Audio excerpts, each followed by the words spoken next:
Hello and welcome to the public meeting of the West Yorkshire ICB.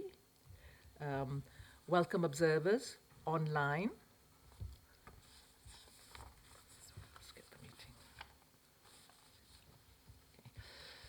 So, welcome everybody, and just for us to recognise that this is a meeting held in public, not a public meeting, and there is an opportunity shortly for public questions on items on the agenda, which we have already received.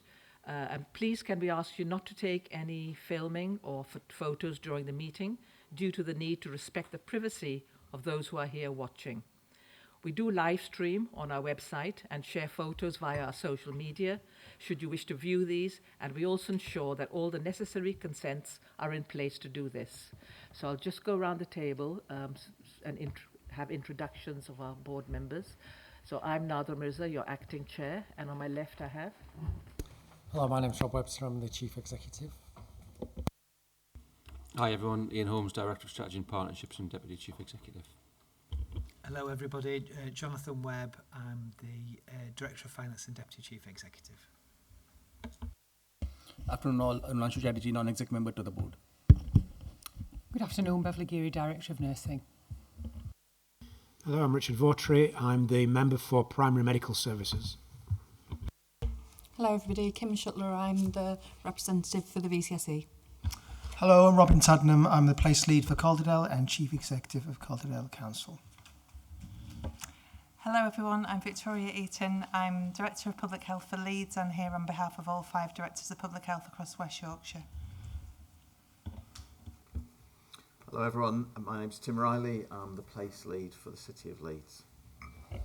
Hi everybody, I'm Hannah Davis, I'm Chief Exec at Health Watch Leeds, here on behalf of the 6 local Health Watch working across West Yorkshire. Hello everybody, I'm Jane Madeley, I'm a non-exec member of the board and chair of the Audit Committee. Hello, I'm Anthony Keeley, I'm the Director for the ICB Organisational Change Programme. Hello, my name is Fatima Khan Shah and I am the West Yorkshire Inclusivity Champion, which is a role that is shared between local government and the health and care system. Hi everyone, I'm Karen Jackson, I'm the community sector, I'm the lead for community services in West Yorkshire. Good afternoon, I'm Tim Swift, I'm the chair of the West Yorkshire Health and Care Partnership Board and a councillor in Calderdale. Hello everyone, I'm Deborah Taylor-Tate and I'm here on behalf of Lou Olga, Interim Director of Planning and Performance.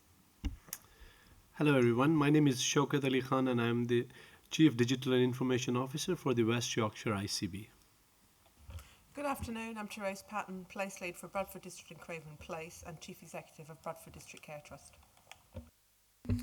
Good afternoon everyone, I'm Sarah Munro, here as Sector Lead for Mental Health, Learning Disability and Autism and Chief Executive of Leeds and York Partnership and Leeds Community Healthcare Trust. Good afternoon, my name is James Thomas, I'm the Medical Director for the West Yorkshire Integrated Care Board. Afternoon, I'm Vicky Dutchburn, I'm the Interim Place Accountable Officer for Kirklees. Hi, Ed Whiting, Chief Executive, Leeds City Council, here for the other West Yorkshire local authorities. Hi, I'm Kate Sims, I'm the Director of People for the ICB. Hello, I'm Brendan Brown, I'm the Chief Exec representing the acute sector. Hello everyone, I'm Melanie Brown, I'm the Place Lead for Wakefield District. Good afternoon everyone, Majid Hussain, non-exec member of the ICB. Hi everyone, Amy Willett, Head of Corporate Governance for the ICB. Hello, my name is Laura Ellison, the ICB's Director of Corporate Affairs. Thank you all and welcome again. We have a number of apologies, so I'll just pass to Laura to tell us who these are. Thank you, yes. So we have apologies from Lou Auger and Deborah Taylor-Tate as deputising. We also have a number of individuals who will be leaving at different points, so just to run through those quickly. AC will be leaving at 2:15. Majid Hussain will be leaving at 2 but returning at 2:30. Brendan Brown and Sarah Munro are both leaving at 3 o'clock. Rob Webster will be leaving at 3 and returning at 4 o'clock, and Karen Jackson will be leaving at 4 o'clock, and Therese Patton at 4:30. I think that's everybody. Thank you. Thank you for that, Laura. Declarations of interest. We keep a register of interest for board members, and these can be found at mydeclarations.co.uk. And those in attendance are asked to declare any interest presenting an actual potential conflict arising from any matters on today's meeting. Jane? Yeah, thanks, Nadra. It's in the register of interest, but there are references, I think, in the Chairs and Chief Exec's report to some partnership working with the University of Leeds, where I have my full-time job as CFO. Thanks. Okay. Can you note that for me as well, please? Thank you. Thank you. Thank you for that. Throughout the meeting, a reference will be made to organisational change, and it's recognised that all members of the board should declare a direct financial and professional interest in this. So that's recorded. Thank you. So if we go to the minutes of the last meeting held on the 24th of June, are there any points of accuracy? Okay. Any items that are not on the action log or on the agenda? No? Okay. Can we approve the minutes as a correct record? Okay. And I now invite Laura and action owners to provide an update on all these actions. Thank you. Thank you, Chair. If I just direct members of the board to page 46 of the pack, you'll find the list of open actions there. The first one relates to the digital strategy, so I'm just going to ask Shaukat Ali Khan, our Chief Digital and Information Officer, just to give a brief update. Thank you. Thank you, Laura. I think the digital data and technology strategy was one of the focus areas for us, and then we did the initial work on discovery, where we engaged around all the stakeholders across West Yorkshire ICB. That includes all the partners as well within the ICS system, and we conducted around over 100 sessions with individuals and in a group to understand the current requirements, the gaps, the expectations, and then especially how we can address all those in the context of the government's and NHS future plans. And we were we completed that and we submitted into our executive management team. But then we got the structural changes in March, and which of course impacted the work, especially with regards to the strategic part, because we still need some clarities from the NHS England about how the digital data and technology will be structured in future, and until we will have the full clarity on that, I think we will be working on all the important things, but the strategy will come once we will have the clarity from the national teams. Thank you. If I move to the second action, which relates to some joint work with a combined authority, I don't know, Fatima, whether you're in a position to give an update on that, please. Thank you, Laura. So obviously this was an action from a couple of months ago. The Healthier Working Lives Board is now active and met in public yesterday. There's also some information available online. So my suggestion would be that we close the action, but if colleagues are still interested, we can signpost individuals to the meeting in public and the papers as appropriate. Thank you. I'm just going to jump over the next action as Lou's not able to be with us today, and we'll come back to that ahead of next time. And just the final action, which relates to, it was in relation to the risk register and specialised commissioning. If I can just pass to Ian, please. Yes, thanks, Laura. So this was about the delegation of specialised commissioning from NHS England to ICBs. You remember that we took on the delegation in April, and the plan at that time was to take on the staff. So the staff will be transferred in July this year. That got thrown into a bit of uncertainty as a result of the organisational change, so we don't have the staff. And what we've learned in the last couple of weeks is that there's an expectation that ICBs will become legally responsible for commissioning most of these services from NHS England from April 2027. So we'll take on the legal responsibility from 2027, and that's when the staff will transfer. So what that means is we've got an 18-month period from now to 2027 when we've got the delegation, we don't have the staff. And obviously both organisations are going through a significant process of change. That's the risk that we can now capture and sort of crystallise in that way, I think, now that we've got that certainty around the timelines. And that's what we'll do as part of the next risk cycle. Okay. Thank you, Laura. Now we've moved to the item on public questions. We have received a number of questions for which we have responses. So if I just pass over to Laura. But before I do, just to say that we really welcome questions from the members of the public on items for our agenda. And we also welcome any issues, complaints, etc. that people have through our PAL service. And we also very much welcome compliments, which we find very motivating for our staff and for ourselves as board members. So thank you. Laura. Thank you. Yes, we've received 5 questions today, so I'll just take them in turn. So question 1's been received from Alistair Bailey. What savings have the ICB and trusts identified using the NHS supply chain, and what actions have the ICB taken to ensure the NHS supply chain is the preferred procurement method to ensure best value spend and recurrent in-year savings? I'm going to pass to Jonathan to respond. Thanks. Thank you for the question. So I'll take this question in 2 parts. So firstly, answer in relation to the use of the NHS supply chain by the ICB, and then follow that by providing an overview of how the Trust in West Yorkshire use supply chain. I thought it would also be helpful to remind colleagues that NHS supply chain is a national organisation that's operated by a company called Supply Chain Coordination Limited, otherwise known as SSCL. SSCL is a company that's wholly owned by the Secretary of State for Health and Social Care, which means it's 100% publicly owned. Its role is to manage the procurement and logistics for the NHS in England, and it sources everything from medical equipment to food and office supplies. Its first duty is to NHS and patients with service, quality and long-term value in mind rather than short-term profit.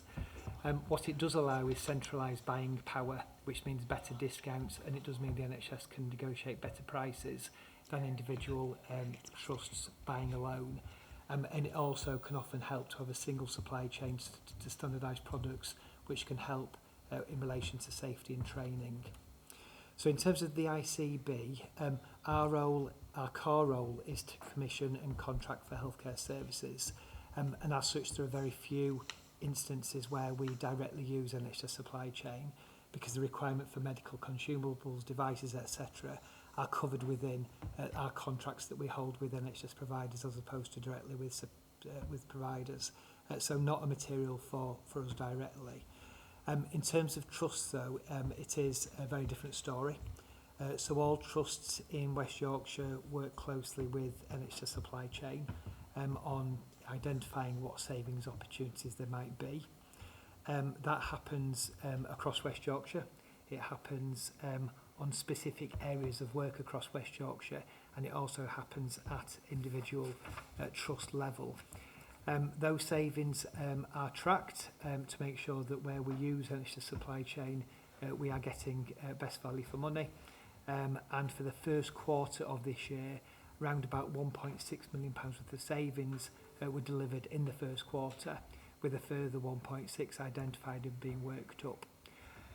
Based on the first quarter's worth of volume of contracts that we let through supply chain, we think that this year we'll use round about £150 million worth of supplies that come through that route, and that value is increasing year on year. It's probably also worthwhile saying that we do have a lead for director and commercial and procurement services across West Yorkshire. They're employed by one of the trusts, and they lead on that procurement collaboration approach across the trusts. They also sit on the regional advisory board for NHS supply chain for the North, where savings, spend and barriers to using supply chain further are monitored, discussed and challenged. So I hope that provides a response to that question. Thank you. I'll move swiftly on to the next set of questions. We've received 3 questions from John Puntis. The first question, Healthwatch is mentioned as an important element within the West Yorkshire ICS. Does the board agree with the recommendation in the DASH report accepted in the 10-year plan that Healthwatch England should be transferred into a new Directorate for Patient Experience within the DHSC? And if not, what plans does it have to make sure there is still an independent voice for patients with detailed local knowledge that can hold services to account? I'm going to pass to Ian to respond. Thanks. Yeah, thanks, Laura, and thanks very much, Dr. Puntis, for the question. So I guess I'd start by saying we hugely value the partnership and the relationship that we've got with Healthwatch and that we have had with Healthwatch since the creation of this board and previously through previous arrangements. I think we've spoken quite a lot about dentistry at these meetings. I think it was Healthwatch organisations that identified the issues and challenges with dentistry in this country long before other partners did. So that insight and that ability to work with communities to understand what's really going on is something that's really important.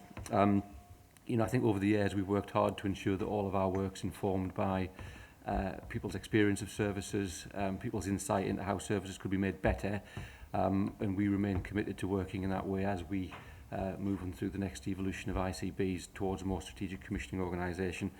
In terms of specific comment about the importance of the independence of this voice, that's something that we'd agree with. You know, we think as a high-performing healthcare system, we want to have independent voice and we want to have that kind of honesty and that challenge into the work that we're doing. Clearly, Health Watch are still with us for hopefully the next 18 months, couple of years, and we'll continue to work in that way with Health Watch. And we've already started to think about what arrangements we might put in place, you know, if and when those arrangements change, so that we are building in that independent voice. So Hannah's around the table as well. I don't know whether there's anything that you want to add, Hannah. Yeah, I suppose I just, importantly for the public, I think just to say that Health Watch is still here in your local places. As Ian mentioned, it needs, I can't say the word, it needs to change in legislation to abolish Health Watch, and that probably won't happen at the earliest, we think, spring 2027. So we're very much business as usual. We'd encourage the public to share your experiences with us. We're very much heard in our local spaces as well, influencing health and care services. And our advice and inquiry lines are still open as well for those people struggling to navigate health and care services. So please do work with your local Health Watch.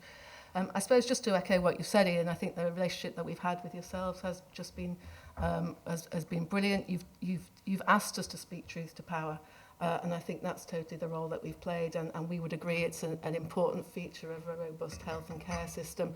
Of course, we don't agree with the findings of the DASH review, but actually there's maybe opportunity there as well. From a Health Watch Leeds perspective, we've had really positive conversations locally around retaining the strengths of what we do in Health Watch Leeds, but actually building on them as well. In the DASH review, there were some the driver of the DASH review we would all agree, well, we would agree with, which is people, members of the public, patients keep sharing their feedback. How do we make sure that that results in even more action and more improvements in health and care? And I think that's the opportunity we've got here. But just to say, we're very keen to still play our part at West Yorkshire level as well. We're totally committed to that, but particularly within our local places, looking forward to working with partners about taking it to that next chapter and being even more impactful. Thanks, Hannah. On to the next question, which is, with reference to the Chief Executive's report to the Board in June, does the Board agree that the 2.8% uplift in the spending review was relatively positive, given, for example, that the Nuffield Trust echoed concerns of many that the settlement was not adequate in relation to the scale of demand, inflation, staff pay pressures, new treatments and the transformation ambitions? Does the Board agree with the Prime Minister that funding is sufficient to fund the reforms, service improvements and new technology set out in the 10-year plan, and what is being done to support those ICB staff wondering if they will still have a job in the near future, given the lack of progress due to unaffordability of redundancy payments? I'm going to pass to Jonathan and then to Kate to respond. Thanks. Thanks, Laura, and thanks, Dr. Pontus, for the question. As you said, we'll take this question in two parts.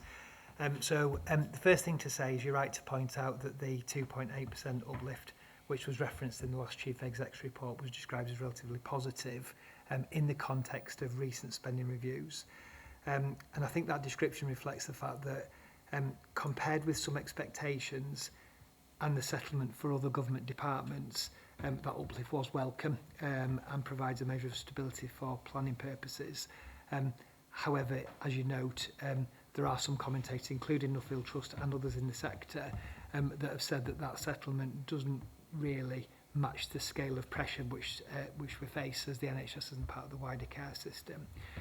So we know that demands continues to rise. We know that inflation and pay costs are significant, and the ambition to invest in technology and transformation does require sustained resource. Our role within West Yorkshire as the Integrated Care Board is to make sure that we use the resources that we do have available, that 6.1 billion that I referred to earlier in the context of 24-25, are used as effectively as possible, making sure that we protect services and also drive innovation and improvements where we can. In terms of whether that funding settlement is sufficient to deliver all of the reforms and ambition of the 10-year plan. Ultimately, that's a matter for government and parliament. I think locally as a board, we recognise that the funding environment is challenging, and we will continue to prioritise improvement for patients, staff and communities. But it is also clear that in some instances choices and trade-offs will have to be made. What we are committed to is to continue to work with our partners, with NHS England, and indeed with the government to make the case that the level of investment that required to meet the needs of our population is made, while also being transparent about the pressures that we face and the steps that we're taking to manage them. Thank you. So for the last part of the question, which is with regards to our staff, what we're doing to support them, particularly in this time of uncertainty with regards to their employment and the question of the matter of affordability of redundancy. The ICB has in place, we do have in place a range of support offers for our colleagues to access. These include some external support. We've commissioned some what we call outplacement support services, which will include everything from practical support such as CV writing and interview preparation for future career roles, but also within that package there is something about resilience coaching. We recognise through an organisational change this is a really challenging time, and something about that moving people through change is something really important to us. And then it's important to say that internally we have really well established wellbeing services together with our active staff networks who are really supporting our staff and of course our trade union representatives. Thank you. Thank you. Moving swiftly on to our next question. So with reference to the mention of workforce reform and industrial unrest in the report to the board from the Chief Executive, does the board agree that it is fundamentally unfair for staff at Airedale Hospital employed by AGH Solutions to have worse pay terms and conditions for doing the same work as those staff who were transferred under 2P regulations? I'm going to pass to Rob. Yeah, thank you for the question, Dr. Puntis. I think it's for Airedale Hospital and its wholly owned subsidiary to design and deploy the arrangements that it wants within the constitutional arrangements and the legal arrangements that are in place. I don't think it's for me or the board to comment. Thanks, Robert. Just moving on to our final question now, which is from Shelley. Duty of candour is a general duty to be open and transparent with people receiving care from the NHS. It is clear that the Leeds NHS Trust has failed this in midwifery, neonatal and all healthcare, otherwise they would not be included as one of the 14 trusts that are part of the National Maternity Investigation. What are you going to do to uphold and ensure proper duty of candour and ensure a robust culture of candour moving forwards? I'm just going to give a response to this because it is later on our agenda, so thank you very much for the question, Shelley. Beverly Geary, our Director of Nursing, is going to be speaking a little bit later in the meeting with an update from the West Yorkshire and Harrogate local maternity and neonatal system, and she'll be updating the board on the National Maternity Investigation as part of that item. Thank you. Okay. Thank you, Laura. Thank you for your questions and for the responses here.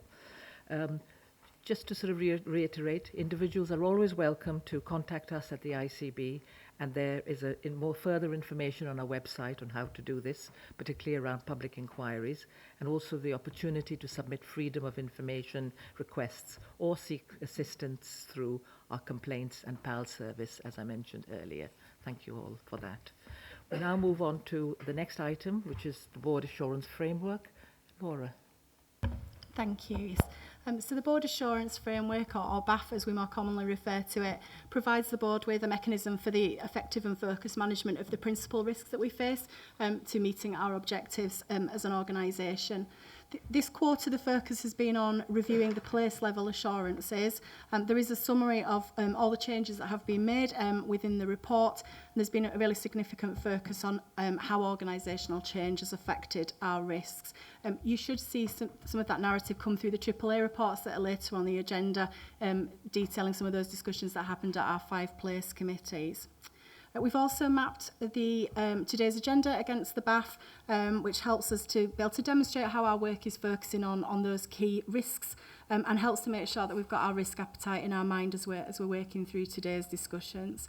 That was all I was going to say by way of introduction, Chair, but obviously really happy to take questions or some of the place leads might want to reflect on the discussions that happened this cycle. Okay, so any questions or reflections? AC?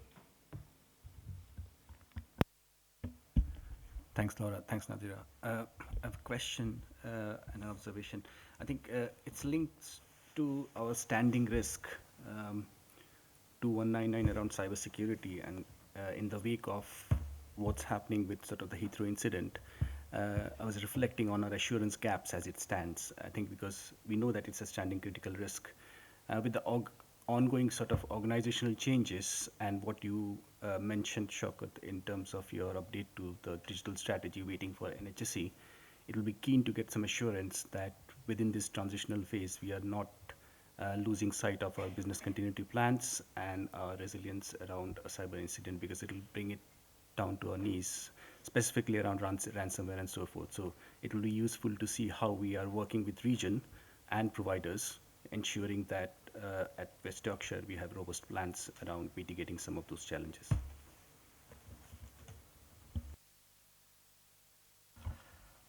Thank you, SC. I think it's a very, very important point.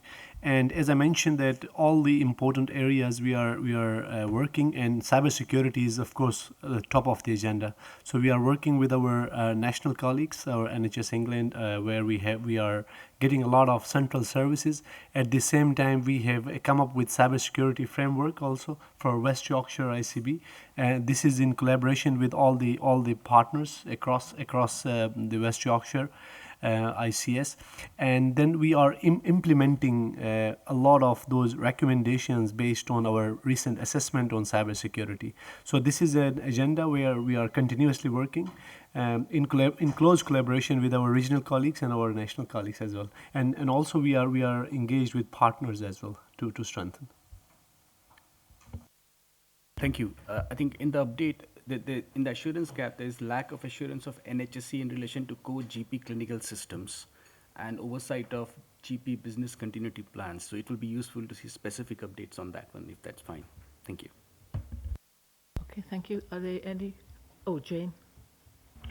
Thank you.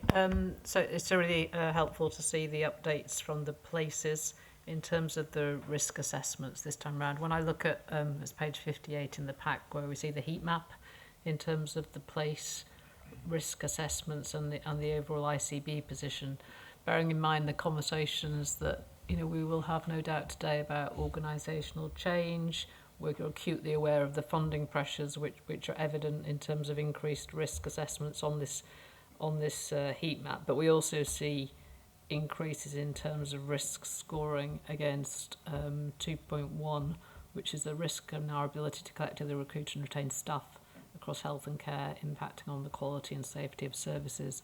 I wondered if, with all those pressures in which we are working, it would be good to hear some reflections from maybe the places that have increased their risk scoring in this area in terms of how they are trying to, mitigate against the challenging environment in which we're operating.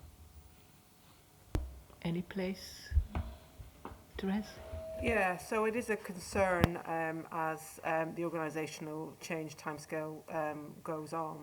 What we've done across Bradford and Craven and across other places is adopt a programme of stop, go, pause for really important work. So if you look at the statutory work we've got to do, that's obviously a priority, but when we've got other work that we do a lot of work with partners. It's really important and valuable work, but actually if you've got a decreasing workforce, we have to really focus on that area. We do that work, and then where we have specific areas. So what's happened as the organisational change piece has gone on is that we've lost staff. We've got a vacancy freeze across the ICB, obviously, because that's important that we do, and we've lost staff disproportionately. So you might have a certain team where you've lost a lot of staff and they're really struggling and they might have statutory responsibilities. You might have another team where they haven't lost any. So we have adopted a conversation where we take it across places. Can we have some mutual aid and support? And if that is good, then we have done that. But if not, then we raise that with the ICB to actually try and get some support for some temporary staff to resolve those areas of issue.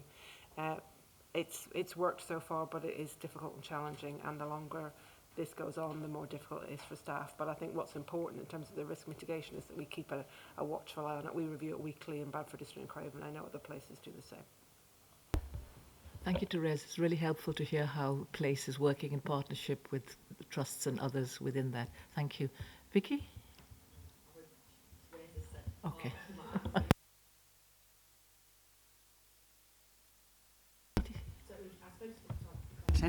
It's just in response, to the point that Therese has just said. We talked there, you mentioned about that kind of vacancy pause. We actually do have an active review panel that's meeting, and as you rightly say, Therese, the longer this goes on, we do need to, we continue to revisit sort of requests from all of our places.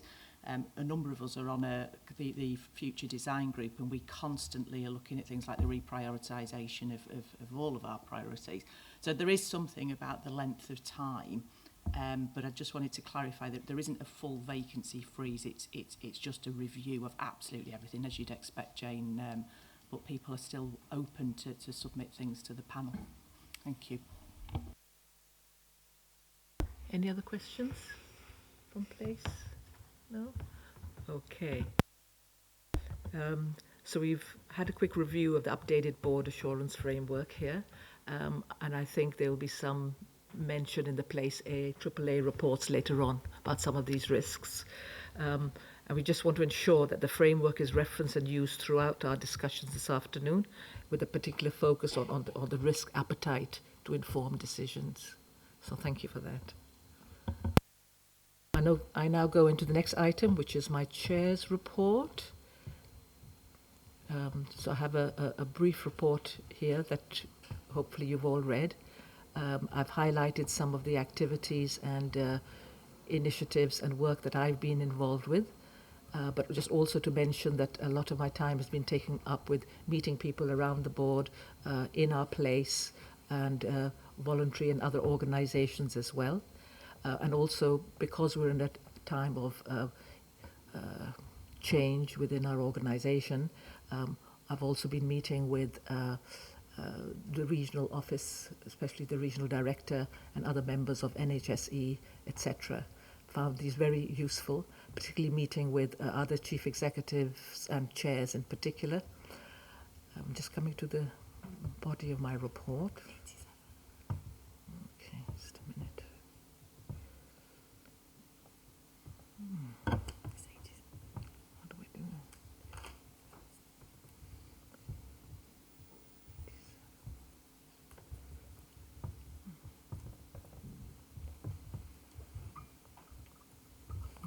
It's not on this really. Just having a little help here.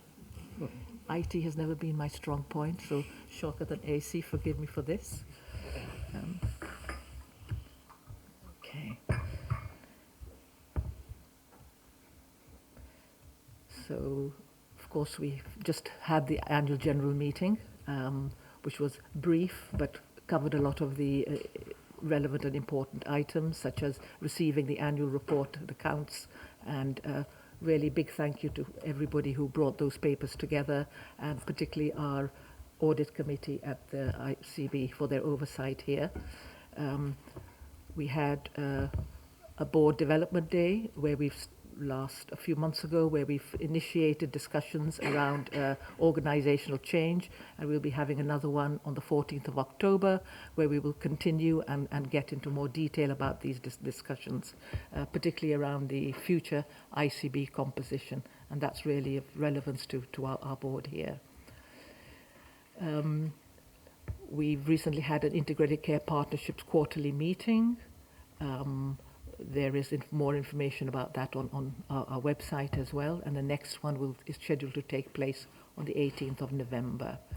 I'm really pleased to say that I've been able to support recruitment of non-exec directors with our partners, particularly Bradford Teaching Hospitals, where we recruited two very, very capable individuals, one of whom is sitting at the end of this table, Tim Swift, who has also started in September, and we'll be welcoming a second NED at Bradford Hospitals, who will be starting shortly.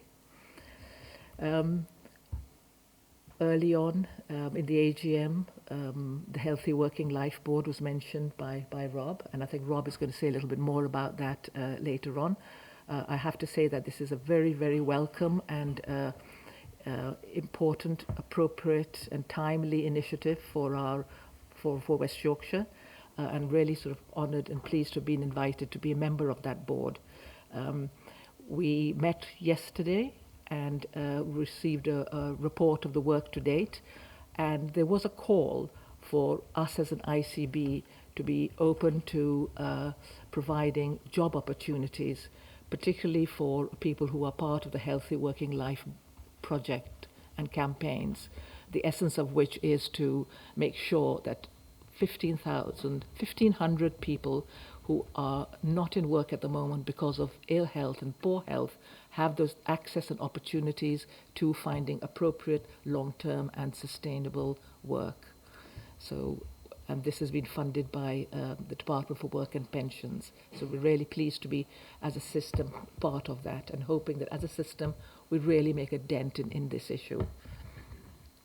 In terms of tackling inequalities, I've been supporting the NHS Race and Health Observatory over the last few years. They've had a roadshow around pay gaps and progressions for minoritized ethnic staff in the NHS, very, very significant. And I'm really pleased to say that one of the members of the board, Fatma Khan Shah, has recently been elected as the West Yorkshire chair for this group, and we expect to hear a lot more. Thank you for that one. What else? I mean, it's really clear that people, whether they are colleagues or members of the public or patients and service users, are really at the heart of all our decision making. And last week I had the absolute pleasure of working with and seeing their venue of Health Watch West Yorkshire. We've heard a little bit about Health Watch earlier today, and I was invited to the steering group of West Yorkshire Voices. I was really, really impressed to see the diversity of voices around the table and their keenness to work with the ICB and to help us challenge some of the health inequalities that we face in our sub-region here. We have in the past and currently asked Health Watch to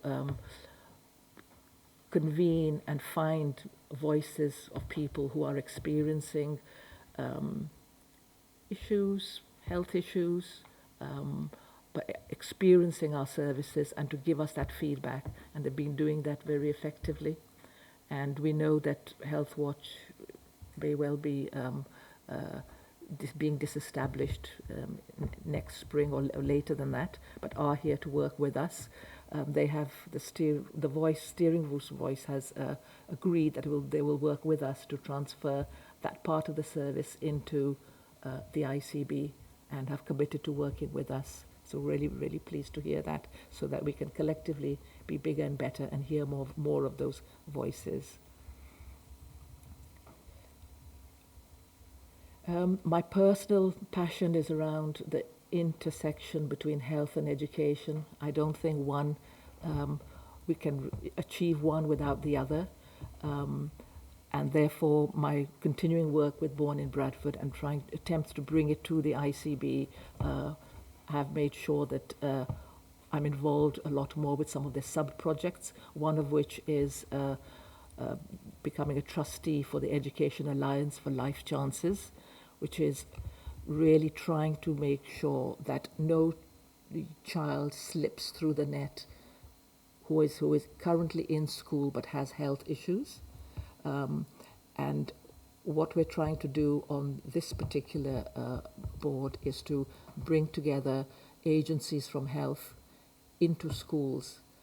And it seems very similar to some of our aspirations around the neighbourhood health services and what we want to do there.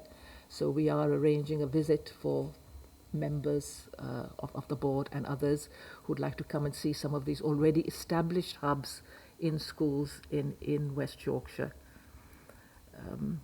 And I think it's a classic good example of how health and education can work together to tackle and address inequalities here. Part of this work means I'm also working with a number of agencies, including Child of the North, Born in Bradford, and Coral, which is the Leeds University Hospitals Partnership, around improving child health through good research. And I attended a National Children and Families Opportunity Summit which was attended by the Children's Commissioner for England. And I really think as an ICB in West Yorkshire, having one of the fastest growing youth populations in the country, we have to pay very special attention to the health of our children, maybe even pre-birth.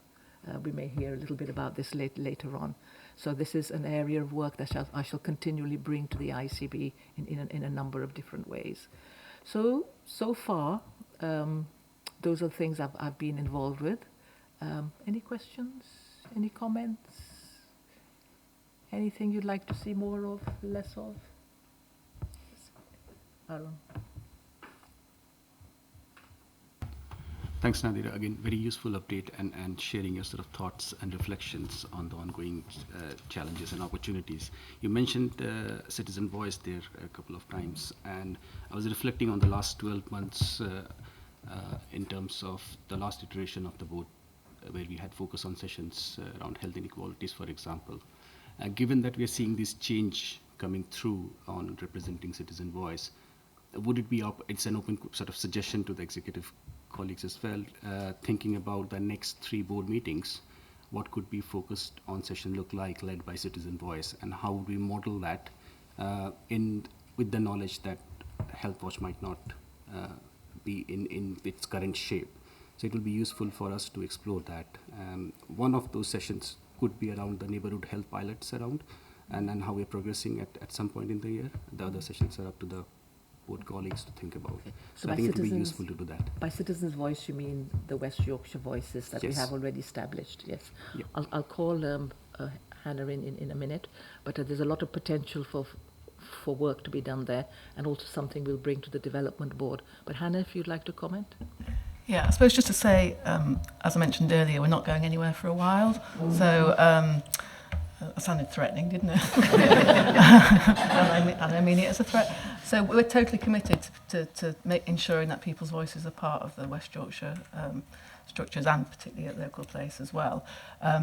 West Yorkshire Voice was slightly separate. It was a sort of a commission piece of work around ensuring that there was a direct feed from people across West Yorkshire to a West Yorkshire level. But again, we're very committed to working with our colleagues in the ICB team to make sure that continues to thrive and develop. And Nadra mentioned the West Yorkshire Voice Steering Group. You know, it'd be great to see them as the reference group for this board and increase that accountability of people, particularly from an inequalities perspective, back to the board. So we've still got lots of ideas, don't worry, AC, and we've still got lots of commitment to making sure that citizen voice is there. And I think we'd already had conversations with Laura and colleagues and Nadra around the agenda, things like digital, the things that are really important to the people of West Yorkshire. We'd love to have those as sort of focus on sessions going forward.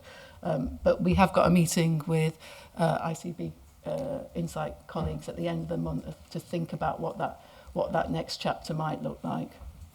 Yes, a co-production is very much the approach we're taking. So thank you, Hannah.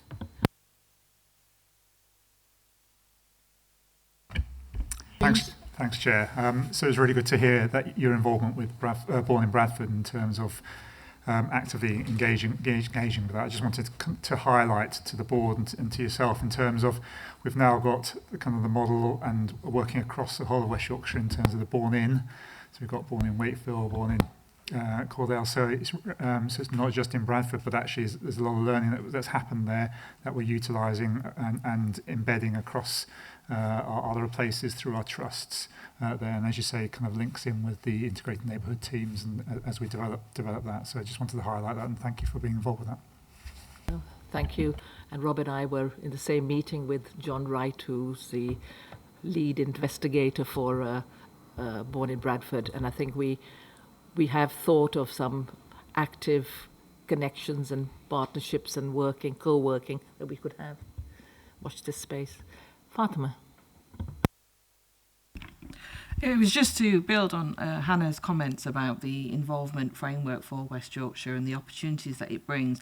I think the aspiration behind the 10-year plan is recognising that many individuals want to take control and advocate for themselves as well. So while we recognise that there's such an important role for Health Watch that we do need to support, there is something about how we consider potentially in that session how we develop capability for people to advocate for themselves too, and really harness the momentum behind personalisation, which is alive and well in the ICB. Thank you, Fatma. Okay, I'll close that item and move over to the Chair's report. Rob. Chief Exec's report, I think. Unless we're swapped. Just live news, everybody. Thank you, Chair, and thank you everyone around the table today. You've got the board report in front of you, and there's been a couple of developments since. So I'll pick some highlights from the board and give you the updates. You'll note that there's 2 papers in this section, one on the Chief Exec's report, an update, and one on organisational change. So if we can maintain the discipline of doing the org change stuff second, I think that would be helpful because there's a lot of other things going on. And contrary to what it might feel like sometimes in the organisation, we're not just here to do organisational change. We do things that make a material impact upon the lives of people right across West Yorkshire. I think we're in a period of opportunity and some stress and pressure at the moment, and that's reflected in the report. And you can see that on quality, we expect a new quality strategy imminently, which will rightly focus on how do we improve the effectiveness of services, how do we improve outcomes, how do we improve the experience of people, and how do we ensure the safety of services. And we often, always actually, say safety is a red line. We've got to ensure safety. And we also need to make sure that that isn't to the detriment of us not considering the other factors. And I think the quality strategy will start to talk about those things in the round, and we expect that to be with us shortly. And Bev and James and the Quality Committee will consider that and the impact upon us. In the quality sphere, though, it's clear that we also need to recognise that there's been significant national concerns over maternity services being raised, and that's something that we here, through our local maternity and neonatal system, have a strong connection into, and something which has been a feature of the board, the Quality Committee and elsewhere.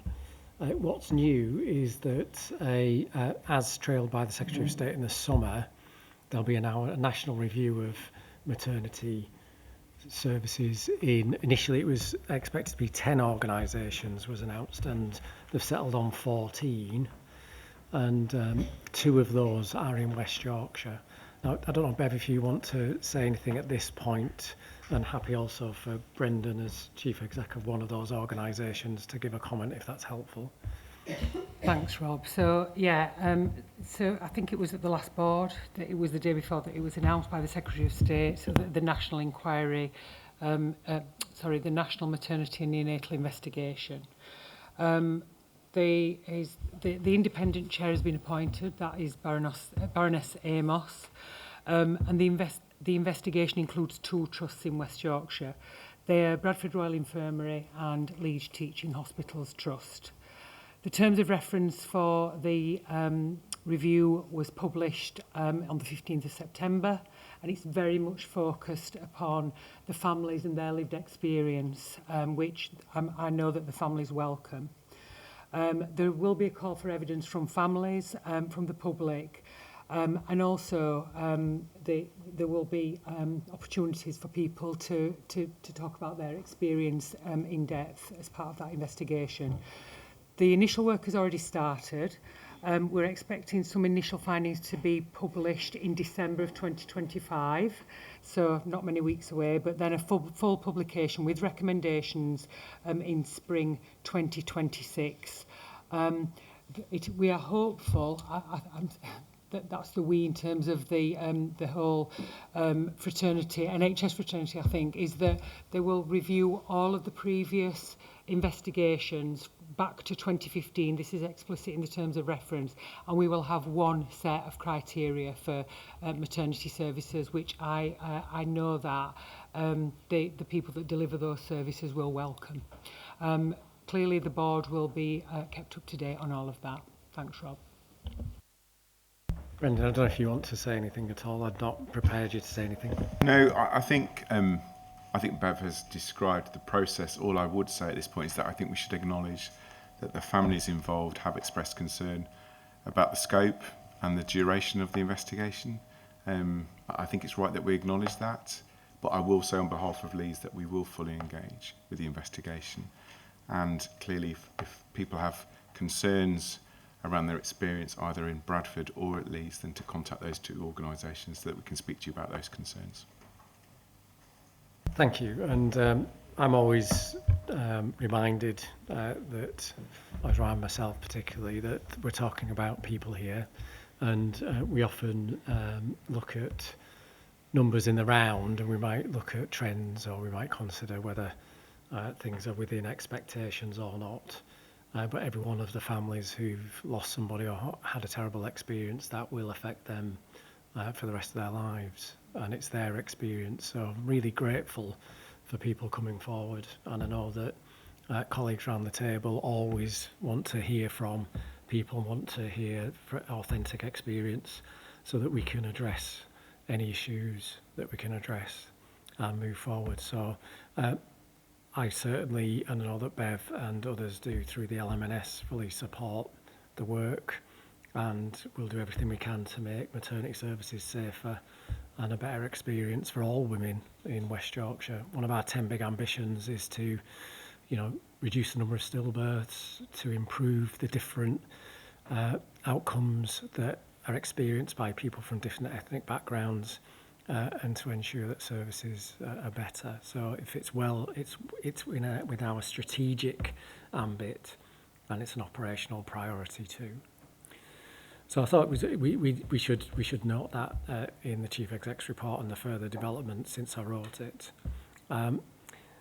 Also on safety, I wouldn't want us to, and quality, I wouldn't want us to skirt past the fact the learning from deaths for people with learning disability report was published last month, and I've attached the summary to the papers. We've got a very active, that's the national summary, we have very active work in West Yorkshire around learning from deaths. We'll continue to take that work and report it through the Quality Committee. It needs to go through the next cycle to get an update, but I don't doubt the seriousness that everybody around this table has when it comes to that agenda, and we have some fantastic work on support for people with learning disability, and still much more to do. And it's highlights, the leader report continues to highlight why improving the life chances of people with learning disability continues to be, again, one of our 10 big ambitions in West Yorkshire. So alongside that, we should also note that there have been some improvements in quality through some of the national surveys. So the National Inpatient Survey has shown some improvements in the experience of people in our hospitals. It's still not where it should be, but it's getting better. And I think we continue to see improvements in some of the access and response times that we see. That national context of focusing on quality in all aspects is incredibly welcome, because nationally we're also in a context where there's a significant and substantial focus on money. And money, we always think, is the servant of quality and shouldn't be the master of quality, because we end up in a slightly difficult place if that's what we do. And we've seen throughout history the consequences of those sorts of developments. I'm hopeful, or hoping, that the industrial action between the government and the BMA, it continues to be discussed between the two parties, and that they can come to a conclusion, so that we can continue to make the progress that we need to around the recovery of services. Alongside these developments, one of the things you might have seen in the 10-year plan is, rightly, I think, a duty to be open and transparent. And we would fully support that as an organisation. The first visible symbol of that is the performance league tables that were published this month and last month against the new oversight framework from NHS England. And there's a quite technical description of how those league tables are constructed, and they're meant to be a way in which the public can look at comparative performance. They're fairly crude in some respects at the moment, but you can compare organisations by indicators and across the whole piece. There are some fundamental issues with the approach. So Therese, I think, would point out that only part of her service is included in her rating.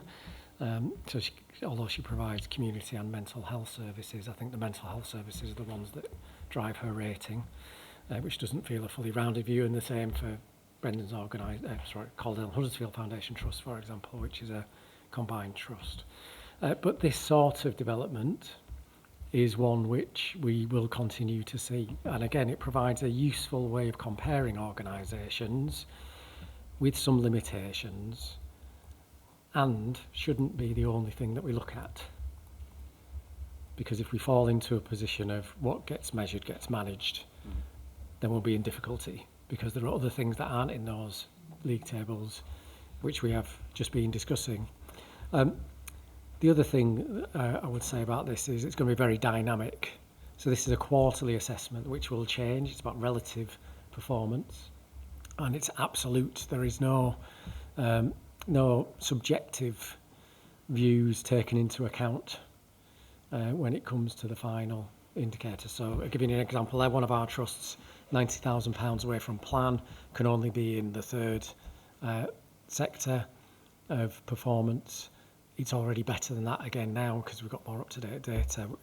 Would be in segment 1 the best performing, and it might be next time. So a tiny variance in the finances can put people in a different box, and we should note that. I think other things to draw out, the planning framework which has been published is very welcome. 10-year plan talks about medium-term planning. It's something we all asked for. With a medium-term allocation, it's something we all asked for. And very grateful that that's happened. We haven't got the planning guidance yet. And I note Dr. Pontis's question earlier about do we have the resources to deliver the 10-year plan. I don't know yet, because we've not been given the planning expectations for the next 3 years with the resources we've got. So once we get that, I think we can give a better assessment of how do we afford what we're being asked to do and what are the trade-offs. That is imminent, is the promise from the centre, and it has to be, because if you look at the deadlines for the development of our plans, we need to develop draft submission in November and final plan submitted in December. That isn't very long, and the way that we will approach that, Deborah and Lou and colleagues across all of our partners in organisations and places have been working to ensure that we have an approach which makes real the ambition of NHS England, which is that organisations plan themselves, but in the context of the system in which they operate. And we're fortunate to work with a really good region of NHS England, which wants to coordinate all of that work with us.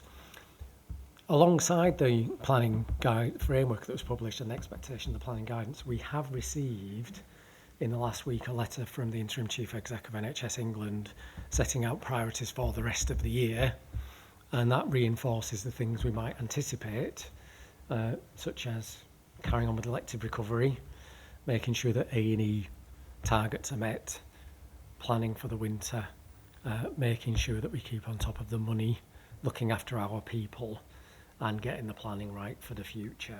So these are all things I think we talk about, 3-time horizons. Is it safe today? Are we planning for next year? What's the medium term look like? So some of those things are new since we last met. What's also new is that you've seen Brendan's here in his West Yorkshire Association of Acute Trusts hat. But last Monday, Brendan was appointed as Interim Chief Executive of Leeds Teaching Hospitals Trust for a period of up to a year.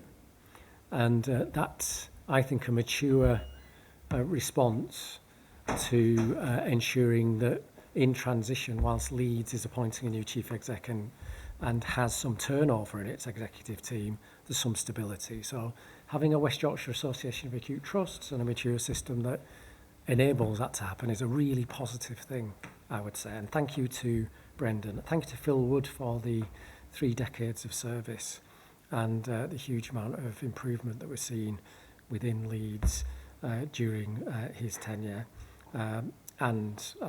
Really grateful for everything that he's done throughout his career. Rob Aitchison will be picking up the interim chief exec role. Rob's great. He's the deputy at the moment in CHFT, and he's taken up the role from last Monday too. Having really good hospitals that work together in collaboration, whether that's in mental health or physical health services, is critical. Having good neighbourhood health services, turning the curve on demand, giving people better joined up services within the community so they have better lives, better outcomes, is a fundamental part of our plans. It was really fantastic, as you can see in the papers, that we were successful in getting all three of our submissions to be part of the National Neighbourhood Health Improvement Programme approved. So colleagues in Bradford, Wakefield and Leeds will be part of that programme.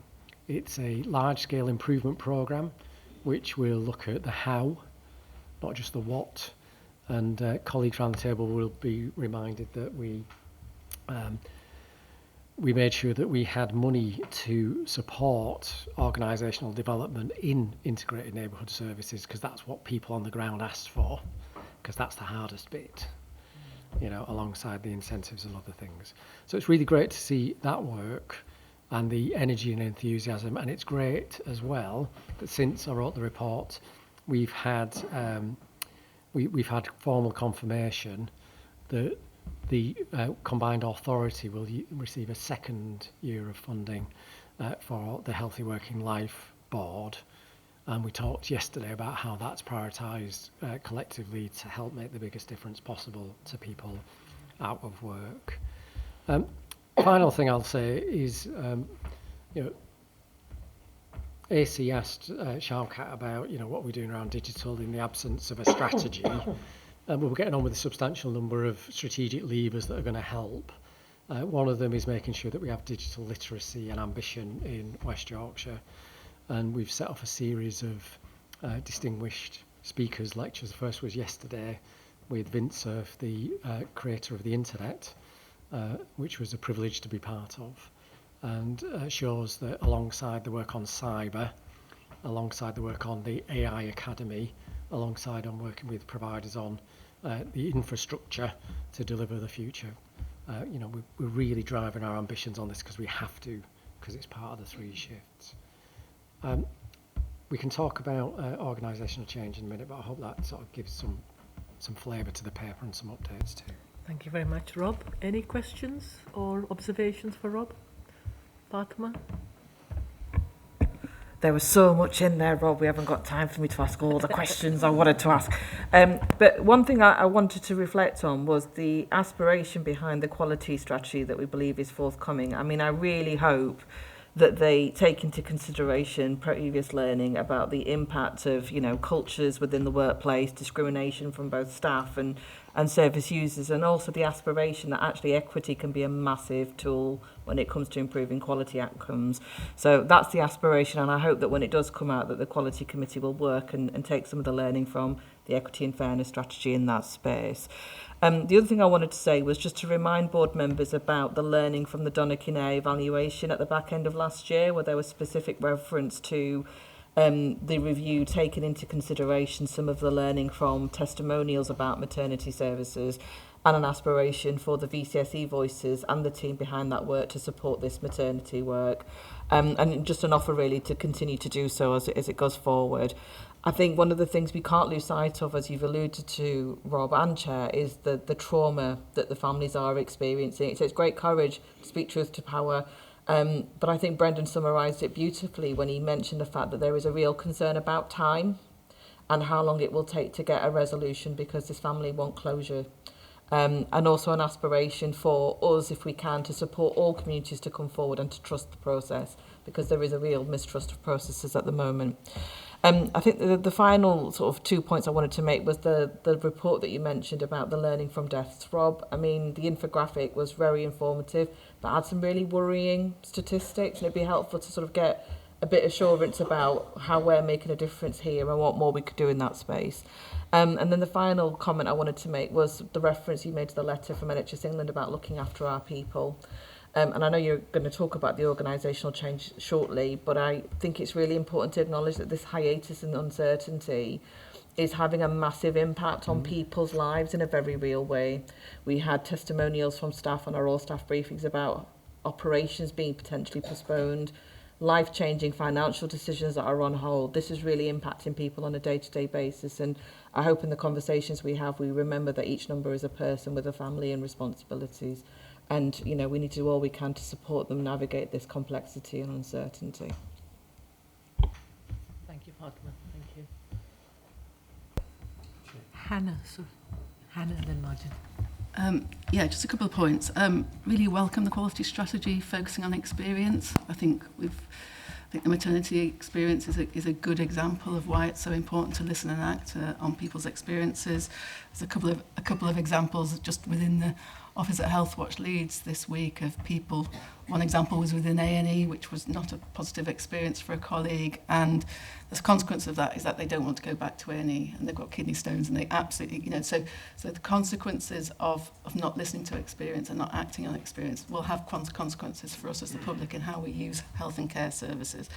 The second bit was just about encouraging people to share their experiences, and it's, you know, I think, Rob, you mentioned to talk to providers as well. I suppose that's one of the things that Healthwatch offers, is that independent, trusted place, and we know that often people, for various reasons, don't want to share their experiences with providers, fear of retribution, fear of it impacting on their care as they're going through health and care services, and including with the maternity, the maternity voice partnership as well, which is sort of independent. So, you know, the importance of that. And then finally, I suppose just to say about neighbourhood health, we've just done a piece of work in Leeds around what does good look like from a citizen perspective, particularly focusing, it's a massive piece of work actually, but particularly focusing on the experience of unpaid carers, young people, culturally diverse communities, many of what communities that we've talked about today. So, and it's really positive to see that West Yorkshire has committed funding to make sure that people's voices are embedded into that process as we go forward with that. Thank you. Majid? Yeah, thank you. Mine was on the leader report and that variation what Fatima mentioned. I'm just thinking about the accessible information standard around communication and information, particularly with people with a learning disability, and whether at a sort of a future report, that future meeting, we could have a report on how we're progressing that across the system to really make sure that disabled people are supported and are involved and are given all the sort of information in an accessible format. Thank you. Do you want Bev to come in on that? Bev, would you like to respond? Yeah, it's in response to that comment, Majid. Our local leader report has been published. We will be bringing the detail to the next quality committee, and we'll report to the following board. Thanks. Thank you, Bev.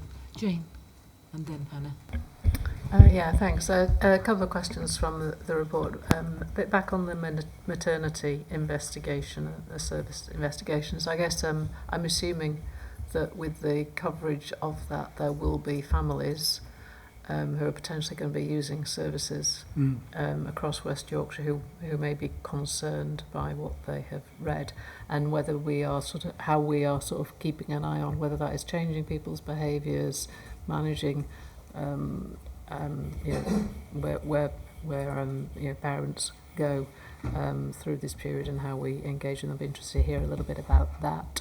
And the other one on the performance tables, I guess it's probably it's early days, isn't it? We've only had one set of data out, but it'd be interesting to understand. You know, there's always scepticism about performance league tables and rankings, etc., and they're never perfect. But how are we planning on, or how are we talking about it in the providers to think about how we utilise it and try and create some advantage from it, or use it positively rather than simply have it there, take whatever the consequences are, but how are we trying to encourage people to engage with it, I guess, is in a positive way would be good to hear. Shall I take that? I think if I take them in reverse, Jane, I think I haven't got a problem with league tables. I think it does, well, it could create the potential for competition, but actually the public should see what's happening in their local organisation. I think, as Rob mentioned, there are financial overrides, which means in a score between 1 and 5, many organisations will be scoring 3, but beneath that is a set of data that speaks to what the organisation is truly performing on several measures. I think that's what we need to pay attention to. It does feel very different because it's a quarterly regime. So therefore, my personal view is we should have a view in advance of that quarterly report, because we should know our own performance and understand our own data. So I think it's a helpful measure, but actually, to your first point, what I wouldn't want it to do is create further anxiety or concern for those communities that we're serving when they see a cold set of data. Behind those numbers are patients and their families. To your point, I think this is what I was referencing earlier. I do have concerns about families having to talk about their experience again and relive their trauma through this report.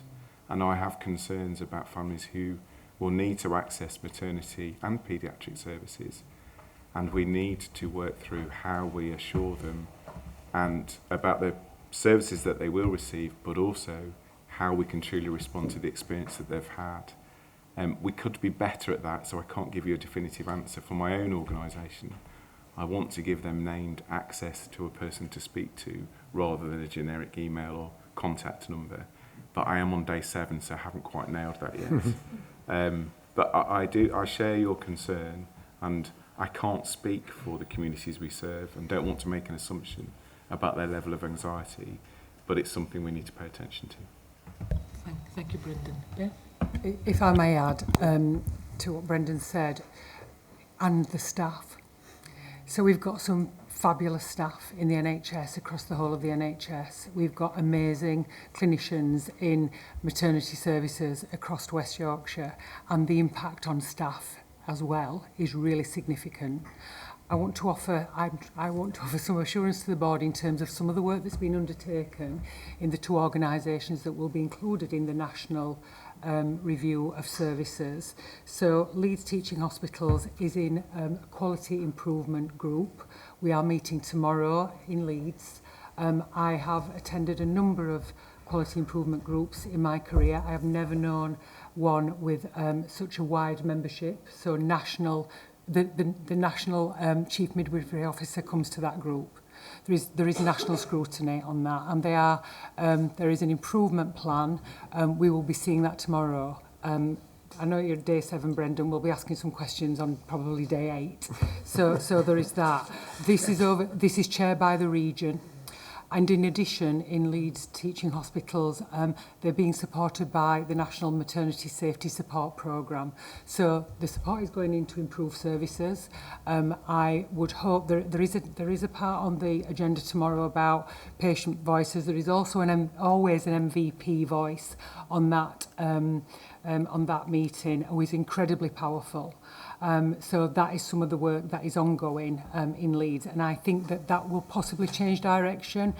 I think I told the board last week, we've been invited with a large I to this is in face-to-face meeting, and going forward that's what it will be like. And I think that the numbers will be more focused. I think we'll come down from 45 in the membership, but there will still be national scrutiny on that. in respect of Bradford, this board knows, because we've had lots of detailed reports here about the work that's been undertaken at Bradford into the historic issues that that happened there. They have been inspected on a number of occasions. We have received reports and ratings that I just want to remind the board that they got outstanding for neonatal care, which is, it bucks the trend. And last week, maternity was re-inspected. So whilst they got RI when they were inspected the last time, there's a significant increase in regulatory activity across North Eastern Yorkshire, and Bradford maternity services were inspected again last year.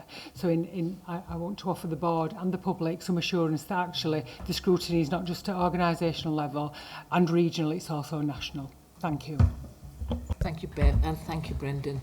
I think it's important as a board for us to recognise that there is a lot of assurance in what you're saying to us, Bev, but the work to be done is still absolutely massive, and we have to undertake that with thought and compassion for our maternity users and our staff. So the work goes on. So I have next, who have I got next? Jane again. Sorry, I just wanted to ask a little bit, push a bit further in terms of the sort of communication. Do we use the GP networks to, in terms of reassuring those families who are going to be coming through the services in the trusts that are currently in that list? How are we trying to sort of navigate and reassure people? And presumably GPs are a sort of key voice in that. Is there an active sort of effort in that space to try and I don't think so. I don't think I can answer that in detail here. What I wouldn't want to do, Jane, is presume that we know how families want us to communicate with them. I think some of it will be through primary care avenues, but equally we need to talk to the people who are using our services so that they're aware of how they can access information and how they can seek support. Well, I don't think one size will fit all of the 6 acute providers. I think it's down to the individual organisations to take that forward, but it is something, certainly for the 2 organisations that are taking part in this review, that we are considering. Robin. Yeah, just one comment. Just congratulate Brendan on his opportunity to take the new role. I think just a reflection of the local system, I think, how seamlessly that was conducted and the confidence that we have in Rob. And the work will continue apace on the reconfiguration of CRH and on provider partnerships. So that's important to say, and that's well received.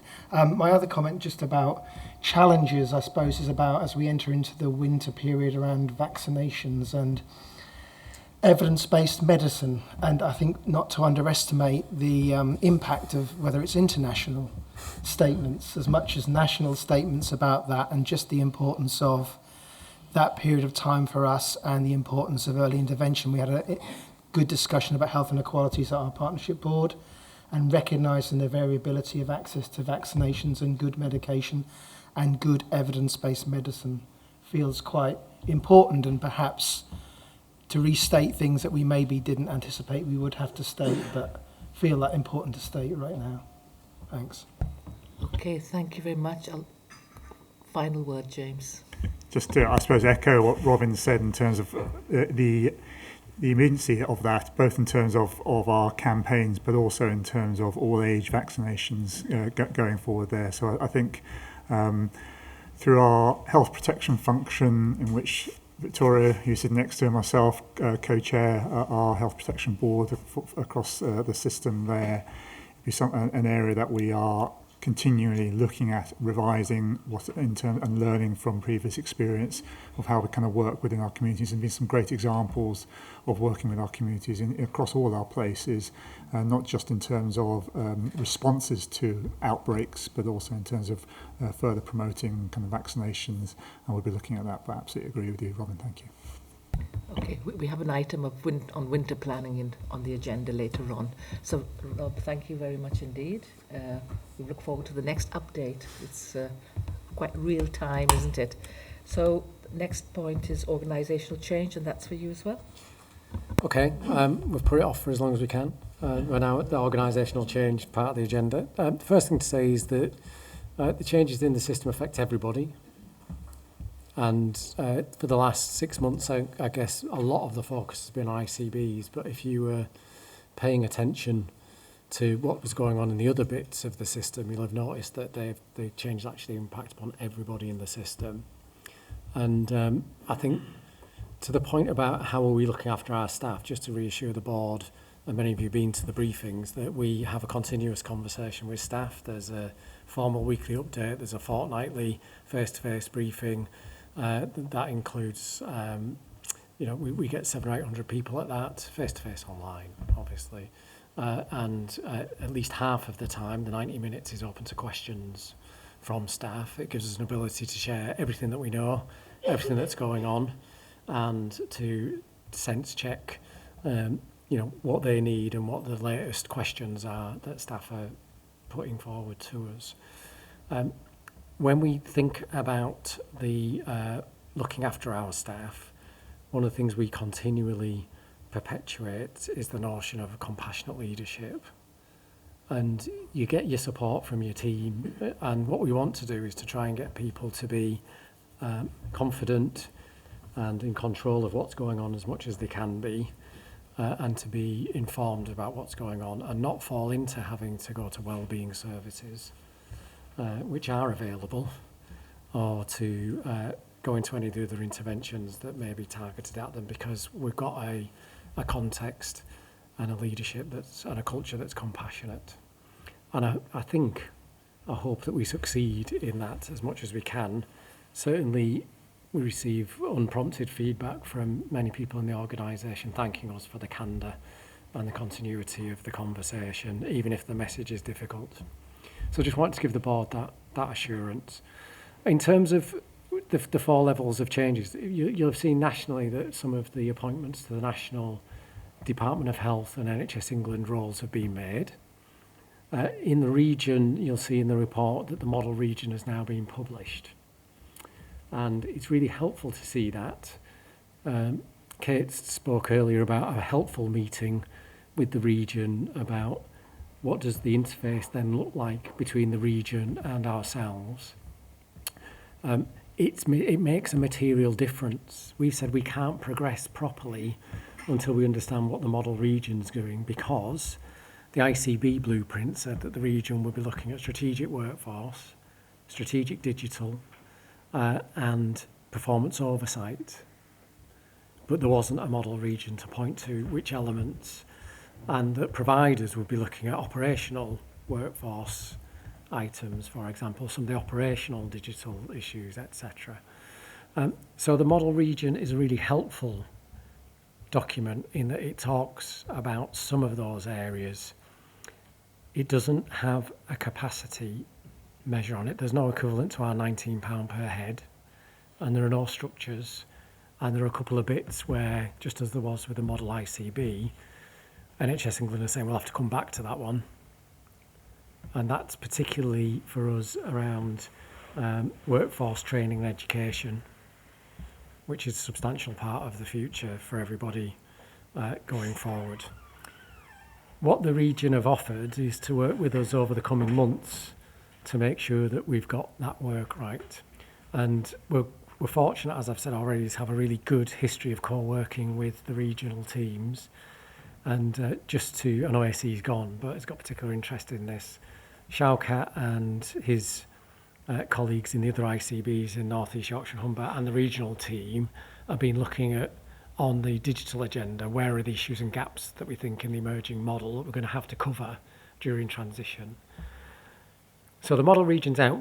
It does put, I think, some more delay into getting to an end point because of the need for us to work up what this means in practice, because some functions will transfer, I think, to NHS England, which will then mean questions of 2P arise. At our level, alongside the model region, there are a number of clarification documents and guidance published around SEND, safeguarding, continuing healthcare, etc., which made it clear, actually, contrary to the original expectation, some things will stay with us and some things will take longer to transfer out, which then impacts upon our ability And then at place level, we've been, all of our providers sitting around the table have been asked to reduce their management costs, NHS providers, to take out 50% of the growth that they've seen. So again, they've been doing that. And again, without any redundancy support or any other funding to ease that transition. And in line with our strategic direction for years and our request in March, looking at what's the organisational form of provision in each of the places to allow integration to happen, and how does that dock into partners in places like local government, the third sector, Health Watch, etc. So there's a lot going on, and there's no clarity on the money that's required if we are to pay for the redundancy bill within the ICB. And we've talked here and elsewhere about that potentially being 30 to 40 million pounds. You'll see in the financial papers later, presented by Jonathan, that we don't have 30 or 40 million pounds of headroom or stretch. We have distress on our current plans and we cannot cover 30 to 40 million pounds. Therefore, we need to look at alternatives, which would either be we bust our financial targets, which is not something which NHS England will allow. We try and reduce the service offer to the public, and that's not possible. Or we delay, and it's looking increasingly likely that there'll be delay to the approach that we're taking. Now, I think that allows us an opportunity to do a couple of things that we haven't been able to do so far. One is to work with our staff more openly about the construction of the operating model for the ICB. And the other is to work with our partners on how it all works and to sequence that in a way which actually works, because previously all of the changes were out of sequence, and I think they're getting back into sequence now. So that's what we've been thinking about in executive, and Anthony, as the org change director, has been working with the executive to think about, well, what would we prioritise then now if we're going to see some delay to the changes, to the staffing numbers, but will allow us to step into the future to some extent. I don't know, Anthony, if you just want to mention the priority areas that we've been considering. Thanks, Rob. And I think we've got one slide, if we can just put that up on the screen.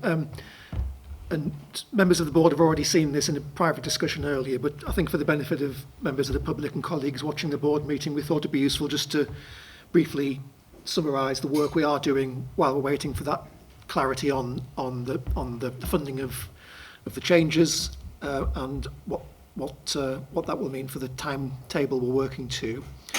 While we're waiting for that, we've been doing some work to think about what we should prioritise over the coming months, and that work we've summarised under these kind of three broad headings.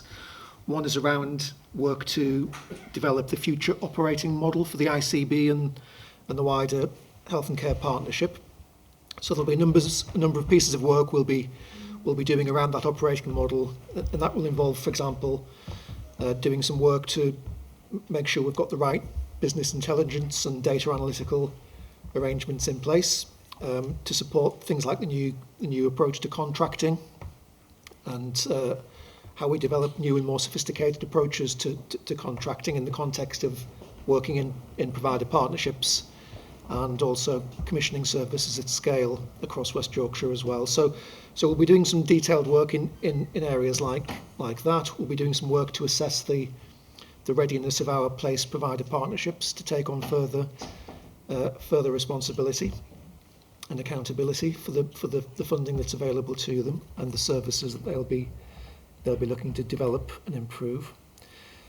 We'll also have the opportunity to do some more work on the governance framework for the ICB as an organisation and how that relates to the wider system, and in particular how that will link to the future arrangements for partners to work together in each of our places. The second area of work we're going to be prioritising is actually completing the future organisation design for the ICB, and a lot of that will be in the context of looking at the implications of the model region blueprint that Rob's just referred to. But it also does give us the opportunity to do some more targeted work with our staff and with partners to make sure we've got the future designs right, and everyone has a clear understanding of what the future expectations will be in terms of how we'll all work together in the new system. And the third area of priority work we'll be focusing on is actually how we manage the transitional period over the coming months. And that will include making sure we've got the capacity in place to continue to maintain all of our key responsibilities and statutory duties.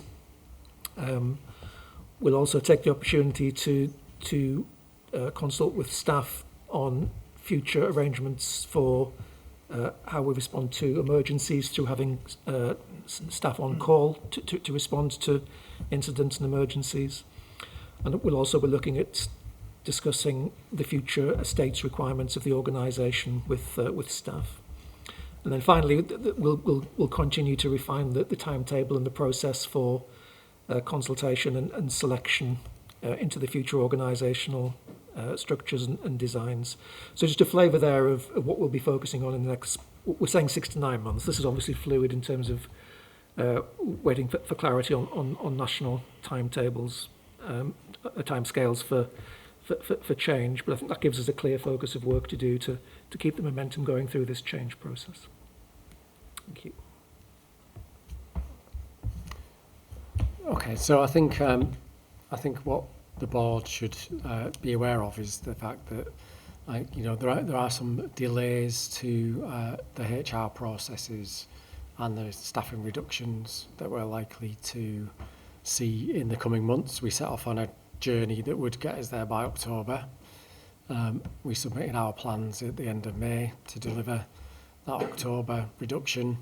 It's not possible to proceed further at the pace that we were originally asked to proceed, and we'll be taking a bit longer to do the work. That doesn't mean the work stops. It means that hopefully the work gets better in terms of the way that we're doing it, the way we're engaging with people, and the quality of the final outcome, not just for us, but for providers locally, for the region, and how that dovetails into the national system. So I thought it was important that the board was aware of that today. We've got staff briefings, and I'll be sending something out to staff today to talk through what we've been talking about at board, and we're following that up in our teams over the next week or two. Thank you very much. Anthony. Oh, sorry. Question? Yeah, I thought it was important that we heard from not just the statutory bodies and how this impacts on teams in the voluntary sector and beyond. It really has an impact because we can see colleagues that we work with in partnership under an awful lot of pressure and a lot of change. And we're working really hard to support that. In addition, it's important to understand that we all have to balance our books, so we are continually in a process of redesigning our pathways and our processes to make sure we can live within the financial envelope that the public sector contracts with us for. And that means entering consultation, making significant changes, and all that pressure is throughout the whole system. So I'm not trying to say this is not huge that we're trying to deal with, and we want to work really hard with our partners, but I think it's important to understand it's beyond the public sector too, and it impacts in a way that we all have to respond to. I'm talking on behalf of Kim here, but and we are really trying to respond to be great partners and support well, and not keep coming back with we need more. We're trying to redesign as we go. That brings impacts for colleagues. Thank you. It's a really good point, Karen, and also demonstrates the effectiveness to date of our partnership, and how, if we want to continue what we're doing in West Yorkshire, we've got to make sure that we understand the impact on everybody, all our partners, as well as our own staff and patients, etc. So I have Jane and then Hannah.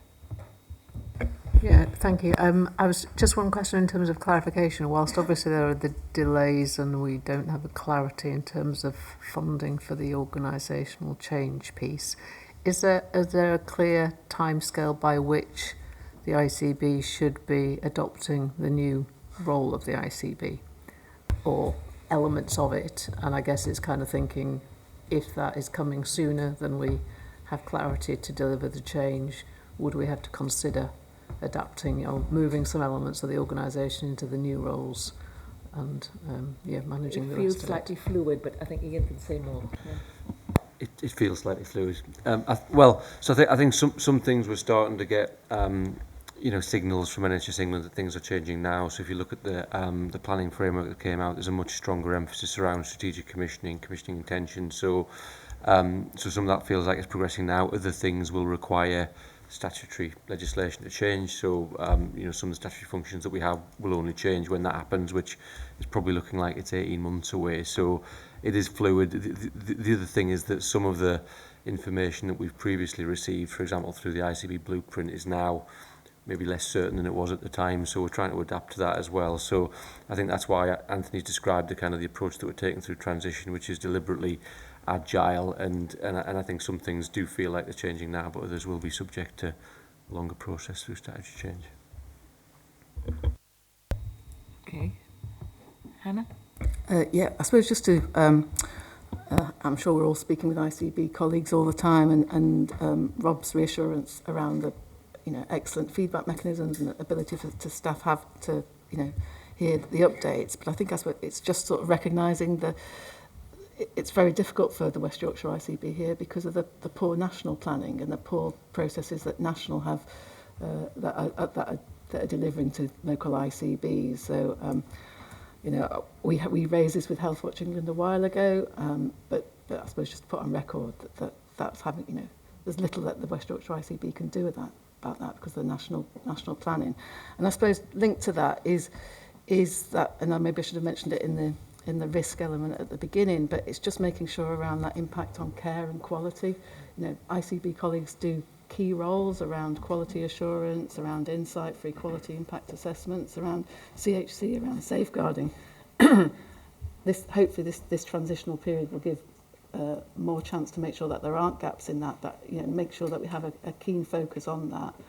And then I suppose the third bit is just, and it was referenced in the pre-meeting, that as ICB responsibilities go to regional and local places in provider partnerships, making sure that we don't lose those principles of what we're about in West Yorkshire around public voice, citizen voice, around focusing on inequalities, around working in partnerships and every partner having equality of voice. And there's probably other principles, but not to lose that.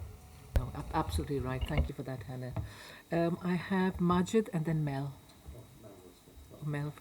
Thank you, Chair. I just wanted to recognise that for our 1,200 workforce and staff across West Yorkshire ICB, there's been an incredible amount of delivery, focus and improvement programmes developed and delivered really over the last 6 months. This hasn't been an easy time for our staff, as you've just heard from Hannah and from Fatima earlier on in this meeting. But what I would say is that, I've been absolutely inspired by the work that colleagues have continued to deliver. So I just want to say a big thank you on behalf of every one of us for all of our workforce across West Yorkshire ICB.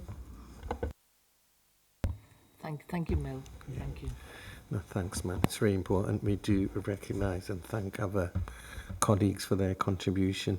So just a few things from me. So in terms of staff, it's not reform, is it? I mean, the staff have been under sort of constant change from CCG to ICB, then a cut, then another cut, and now we're in another prolonged sort of period of uncertainty. So welcome the delay in the sense that people can contribute more, but it still doesn't take away the fact that a huge amount of other colleagues will be without a job at the end of all of this. I think that we really sort of need to pay attention to that. And morally, on a moral compass, is it right to keep people under uncertainty for such extended periods? So linked to that, there's another risk we've got, isn't there, around workforce composition. So with having this level of cuts, it's inevitably going to impact on workforce representation. I think we've got to make sure that through this process we pay attention to that. And a lot of reform is going to require different ways of working. So from an organisational and system development perspective, we need to sort of have eyes on what does that actually look like. People aren't suddenly going to start working differently in different places and just merge into new teams without a lot of effort and focus. So that also needs some attention. And I think from an aspiration perspective, the ICB blueprint does speak about building capacity and capability around those sort of key areas of tackling inequalities and reducing variation. But it's not really coming across in practice, either in the sort of regional blueprint.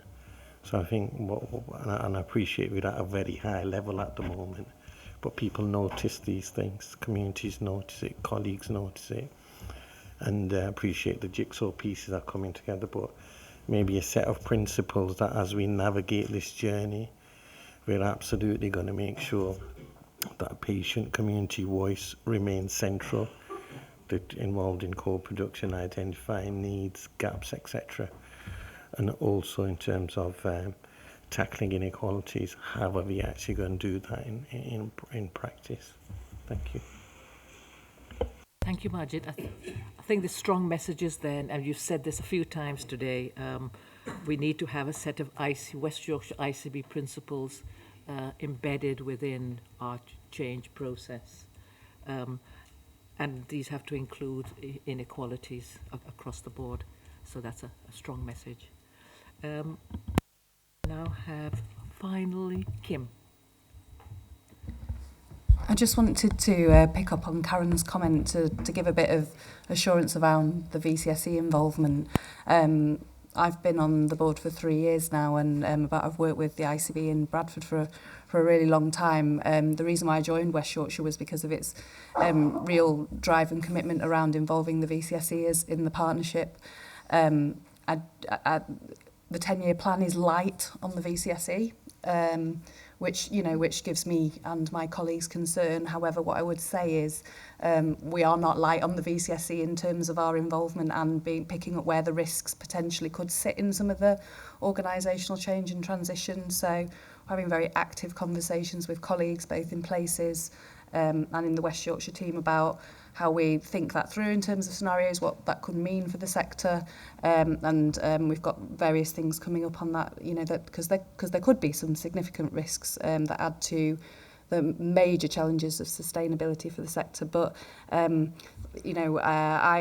co-chair the Integrated Neighbourhood Health Board with my colleague Mel Brown. I think actually the fact that they've got a VCSE person doing that is a really important mark in the sand for us as West Yorkshire. So to give my colleagues and VCSE colleagues who might be watching some reassurance, it is a challenging period. I believe strongly that we will do what we can within our gift at West Yorkshire. Some of that stuff won't be within our gift, but I think we've got the right colleagues to try and make that as positive as it can be.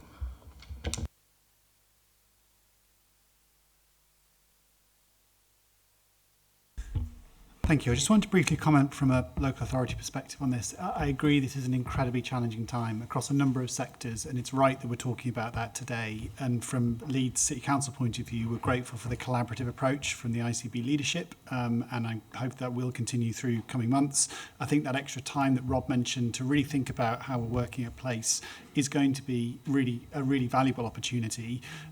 As we acknowledge those challenges, I do want us to also see as a board how it comes together in terms of opportunities as well. So tomorrow in Leeds, we'll be talking about the Leeds ambitions, one of which is closing that life expectancy gap that we see in our city, 11 years between two of our wards. We talk about the inequalities challenge here as well.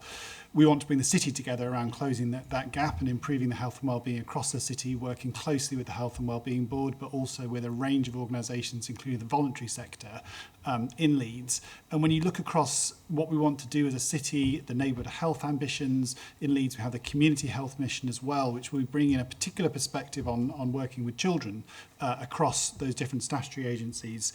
And then you also look at the provider partnership work. I do think there's an opportunity over the next year for us as a group of providers around the table from a range of sectors to take an important step both on the governance and the delivery of health, so that is healthcare providers but nested within a very big system of people who are dedicated to supporting people to improve their health and live as best they can long and full lives. And I do want us as a board just to keep that in our sights as well, because I do think there's a set of things that if we see as opportunities, we could do some really exciting work in West Yorkshire and from our perspective in Leeds as well over the coming year. Okay.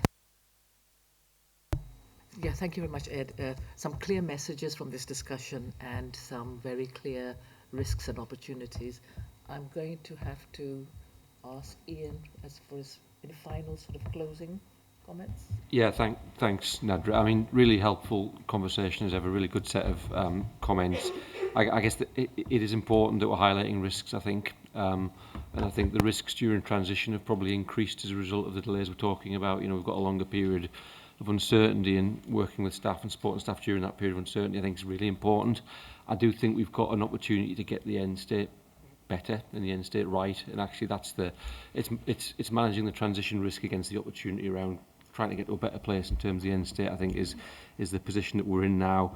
We're working really hard on that transition and working with staff to prioritise, ensuring that we've got the right arrangements around performance, quality, safety, so retaining those sort of core elements of governance that will keep us safe during that transition, I think is going to be really important.